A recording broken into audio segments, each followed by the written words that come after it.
It was a low turnout on the night in Salford, but in a solidly Labour area, there were still a few surprises. Liberal Democrats, 970. Labour from the city since the 1970s. I just thought, well, let's have a pop. There's things that needed doing in our community, so we had a go. You know, it's late night trams and a better service. It's cleaning up plastic pollution, organising community clean-ups, and thinking of where we can have nature reserve sites for nesting birds, how we can clean the water up, working with charities, corporations, businesses, and local government as well, which is the job that I would be doing. So yeah, it's about liaising between all those and just making things happen, great or small. Just getting involved, making things happen, being visible, talking to people, really works. The Conservative activists were concerned that the national picture and the Prime Minister's reputation might have soured their election hopes. 1,400.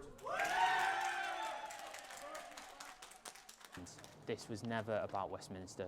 They can have their problems as much as they want, but this was about the local issues. It was always about local issues. It was always about the Green Belt. It was always about Clean Air Zone, and it was always about they used to say bins, not Brexit. Can't really say Brexit anymore, but it was always about the local issues.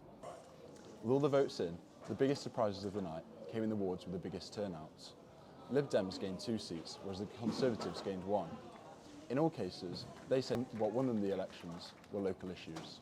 We haven't had our fair share of funding in Salford, and obviously in Eccles we're fighting for those resources as well. It's quite finite, all I can say is that, on the backdrop of austerity and all those things, you find it's a very nice melting pot of, the scramble for resources. But as ward councillors, we're doing our best to try to stretch those resources, try to make it work for us.